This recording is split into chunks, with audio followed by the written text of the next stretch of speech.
Hello and welcome to Midlander Gaming. So I thought I'd give a bit of an update on the lead Solar Auxilia for Legions Imperialis. So just a bit of a project update really. I think my last video showed essentially the starter set. I've expanded since then, so we'll have a look through where we are. So first image here is my two Baneblades from the starter set. Not quite finished here in this image. Just added a little bit more to the guns and the trooper in the top. But it's apart from that, essentially that is the Baneblades completed from the starter set and the colour scheme for you to see. So let's move on into the new parts and see what we got. Before we move into the new parts, apologies, I should say, that's the other part of the starter set's completed as well. So that's the 4 Lehman Russies and the 2 Malcadors complete as well from the starter set. And again, from the starter set, so I think that's just one sprue of infantry. However, I did do the Ogrins and the Walkers from the second sprue as well. So the large stuff has both sprues, but then the infantry was just the one sprue. And then obviously all the tanks from the starter sets. That is there pretty much the starter set. And here in this image we have what I've added to the starter set. So 2 more Baneblades, 2 Storm Shadows, a squad of 8 Lehman Russies done as 4 Vanquishers and 4 regular. 6 Dracosan transports, 8 Basilisks, 2 Valdors, I think, and 2 Infernus Malcadors. So a bit of an expansion, and the way this expansion was done was from the Solar battle set, Auxilia battle set, and then I added to that a Storm Hammer expansion set and the Malcador expansion set with the Infernus and the Valdors in it. The Lehman Russies, and the Basilisks were extra as well. So the Lehman Russies, the Dracosans and the Baneblades were from the starter set.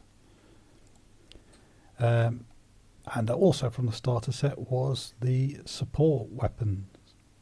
So this is one of the first units I did from the new set, the new box set. So I created these, I think they're classed as bastions in the army lists, but I did the support weapons mostly down to so I could create a pioneer formation. So I desperately needed these items for the pioneer formation. So you can see I kept my original colour scheme that you may have seen on my previous video. So kind of a sandstone-y kind colour to most of the slabbing with a kind of a tarmac-y colour for anything that's slightly recessed. And then my men are everything's chrome sprayed, so then I go over the chrome with a red contrast. Can't remember, I think it's Flesh Tearers, but I think sometimes on some models I actually did use Blood Angels red as well, so I've kind of alternated slightly. And then a brass helmet colour. And then when I completed that, I did also another sprue of infantry. So this was my new sprue of infantry over what you just saw. And I just added a little bit more interest on the tarmac sections. So this is sprue infantry actually was from the new box set, because the new box set had some different bases that I didn't have from the 2-player starter set. So it came with some more interesting styles of bases. So, but with it, but such a large smooth area, I just added a little bit of interest with some freehand like line painting and things. And there we are. So that was the infantry expanded upon. I think in this image I was still 1 sprue of infantry down, just the infantry. So I think all the Ogrins and Walkers were there, but I think I'm still short of a sprue, but we'll see that later. And this was obviously just adding in some air power. So I've got more than just these 2 bombers. I don't think I've got any images that I'm going to come up to show you, but I've got altogether 4 of this one, the Marauder Bomber. I have 2 of the destroyers, this one, and I have 2 Thunderbolts as well.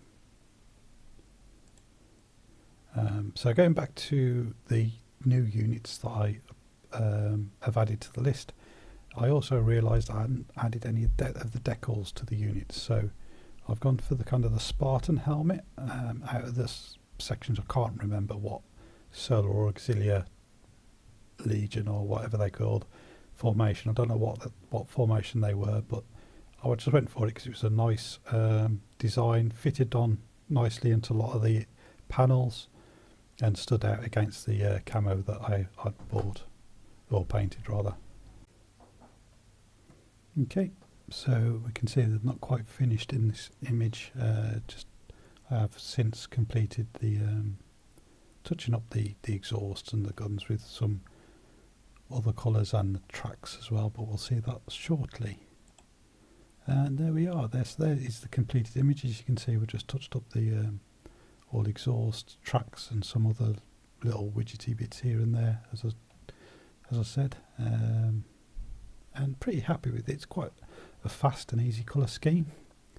I'll go over it again just in case people aren't aware. So Sandry Dust primer all over to give A, a nice base colour, but B, also the majority of the colours.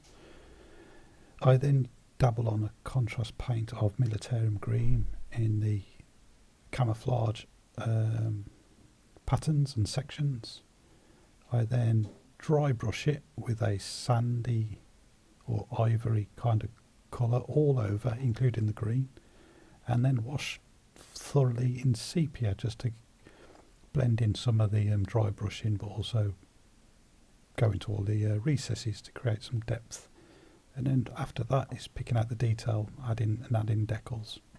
So nice and fast and easy. It means you can get some quite a large number done quite fast. And talking about a large number, so that is an image of where I got to at that point. So that is all the vehicles. Well, you can see not all the vehicles are complete, but all the vehicles made and primed at least. A lot of the infantry done, and there's an image of all the planes. I wasn't sure if I did have them all, but in an image, but I have. When laid out like that, I did realise after laying out the infantry next to the transports and so on that really the vehicles outnumbered the infantry now. And with that in mind, I decided to finish another sprue of infantry. So this was the last sprue of infantry to be completed. Went with a different colour banner and colour scheme, same colour scheme but slightly different contrasting robes and things, just so I can create some different formations of units and easily identify them. And there they are. So that's all the infantry from both sets, plus the support units as well at the back. You can see quite a number of bases. Can't remember, what's that, something like 80 bases, somewhere around there. So I think hopefully should be plenty. And there is the additional heavy supports completed as well. So that's my 2 original Bane Blades from the very first image. I added another 2 at the back, 2 more Bane Blades from the other starter set, and then 2 Storm Shadows. I think Storm Shadows, Storm Hammers possibly, which I think are really good. I think that the weapon loadout of this one actually surpasses the Bane Blade for very few more points. You get a couple of shots with this, 2 battle cannons here, and a plethora of las cannons. It just really is a mobile fortress, really. Mobile fire base. I find the Bane Blade good, but I think some of the weapon synergies don't work very well, so very short range demolisher that I didn't find in the one game I've had, was ever usable.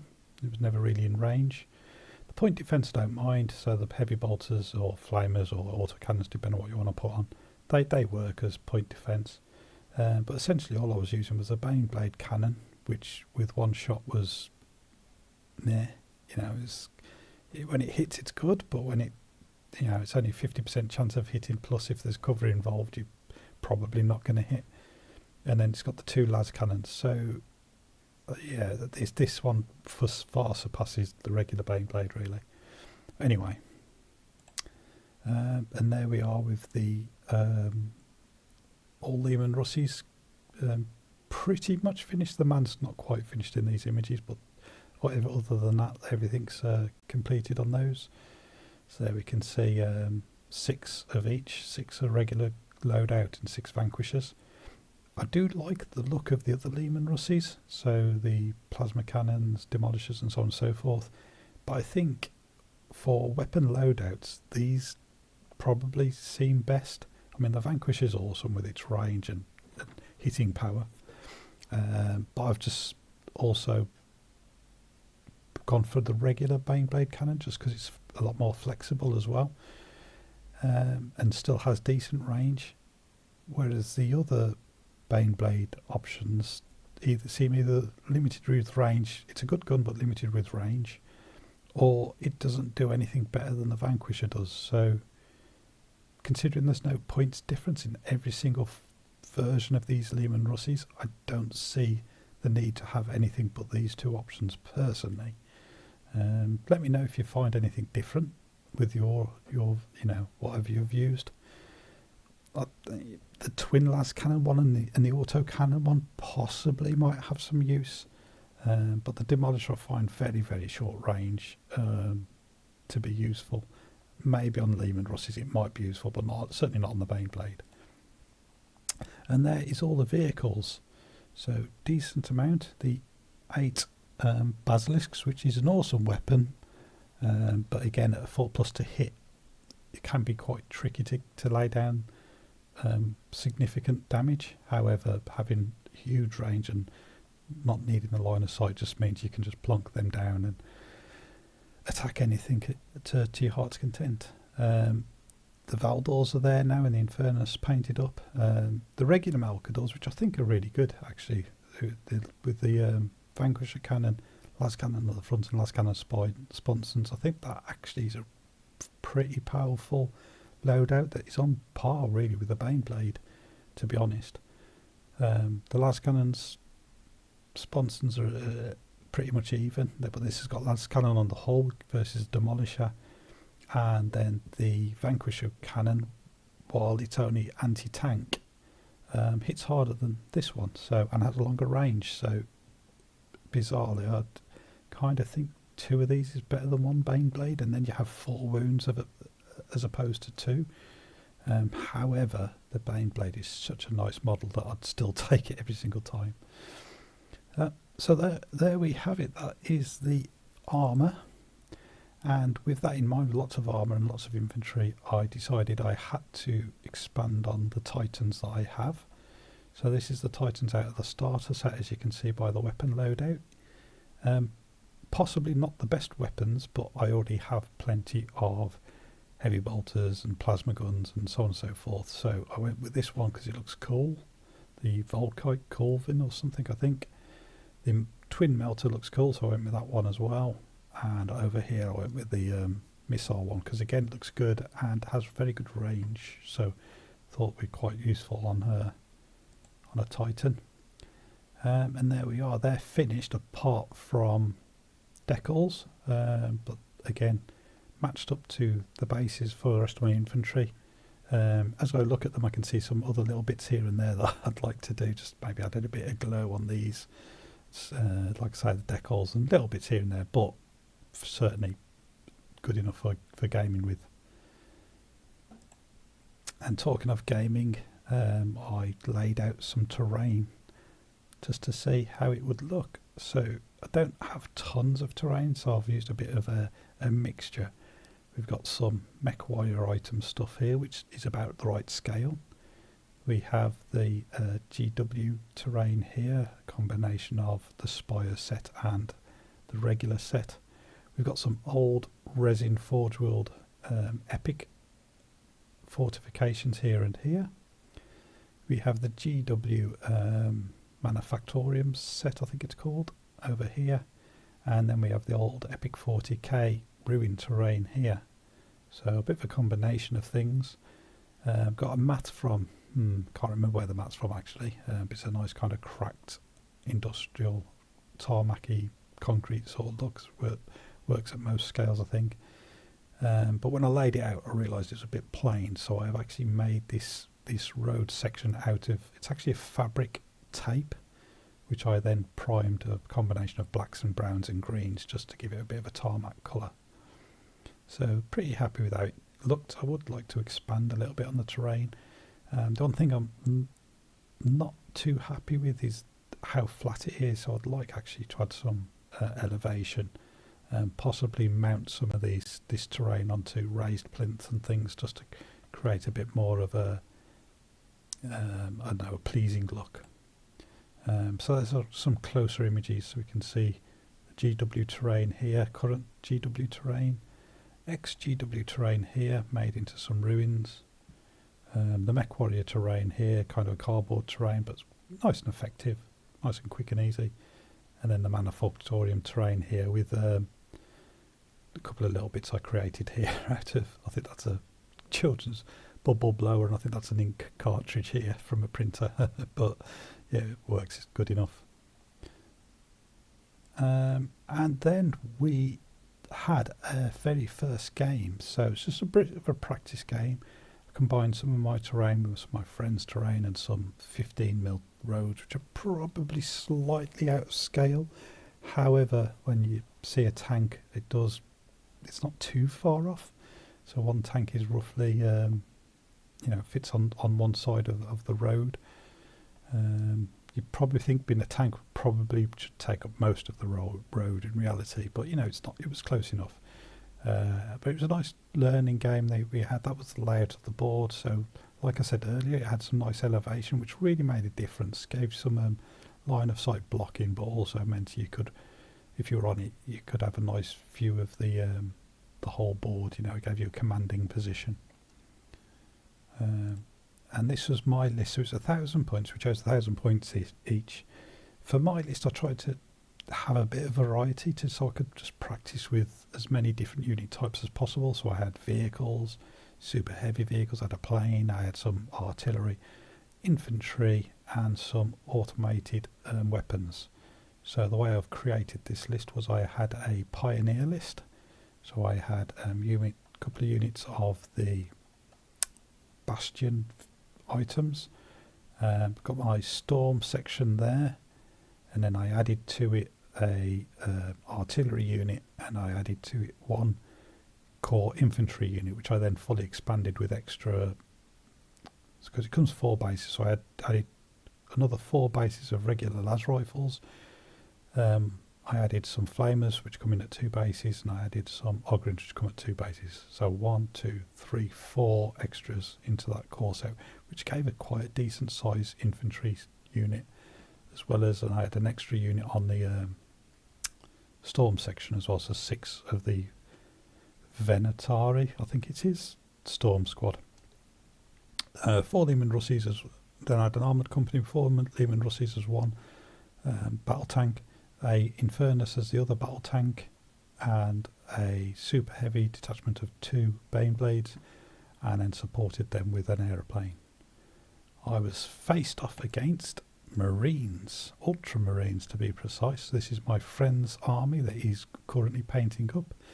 He went, as you can see, vehicle heavy. Now, while it's probably less balanced than what I took, the reason why I did this was to keep things nice and simple. So not too many unit types, all quite, and what he's took, there's multiple of the same, so not too many rules to learn, and kept it nice and simple for our first game.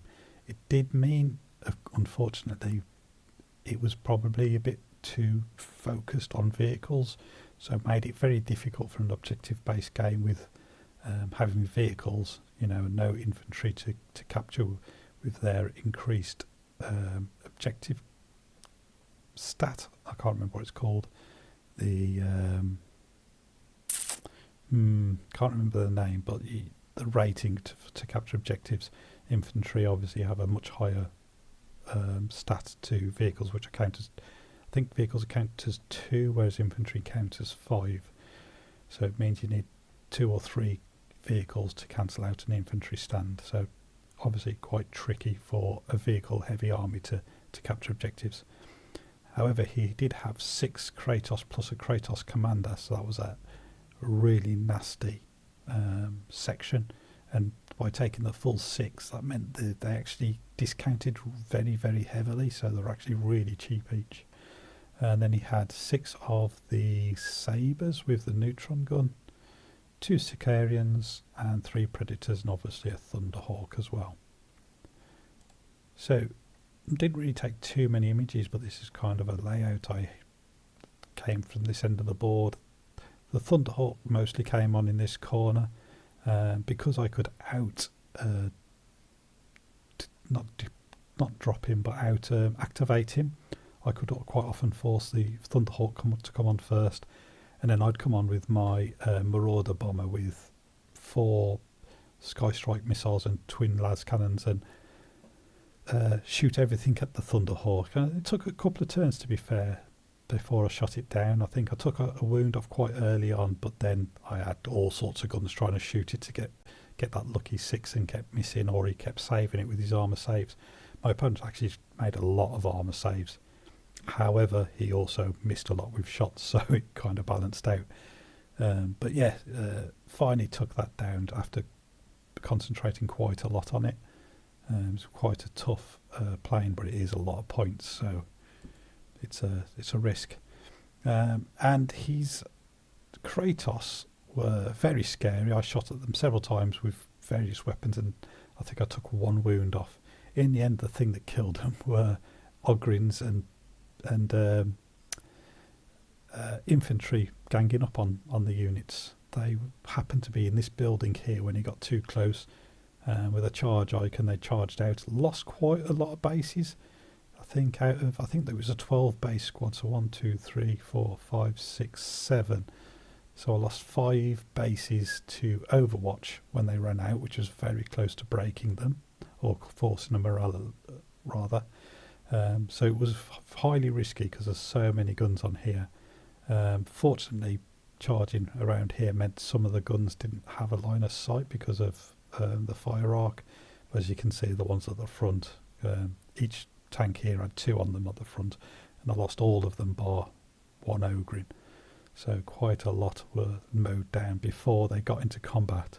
However, once in combat, Ogryns are just immense, and even the doubling up the bases of the infantry were enough to I think I destroyed, bearing in mind I got 2 wounds each, I think I destroyed 3 or 4 of them in combat. And with everything else that had gone on, was a bit of a death knell. So these las cannons on these were shooting repeatedly at them, but did very little damage, to be fair. That was one of the commanding views the Thunderhawk could have during the game, and probably one of my best units, apart from the infantry, was the bomber. Not only threatening heavily the Thunderhawk, but then it flew over some Predators later on, dropping a bomb on them and doing some more damage elsewhere. So a pretty good unit for 85 points, although with only 1 wound it's very fragile. And that was everything that died on the Marine side. Like I say, quite a few of the Kratos, which made it very difficult. The Predators were gone, a Sicarian was gone, and then once the Thunderhawk was down as well, my opponent decided to call it. But without infantry, we already knew it was an uphill struggle for the Marines, to be fair, to capture objectives. And with the Guard, or the Solar, because of the amount of infantry I had, I could take quite a lot of damage without too much of a negative effect on my army. And that is it. So that is a Solar update. Pretty pleased with how things have come out. The overall paint scheme of my army. I think, yeah, I'm really looking forward to getting some more games in. We're going to try and expand on the next points for the next game. Maybe I'll try and get some filming in as well.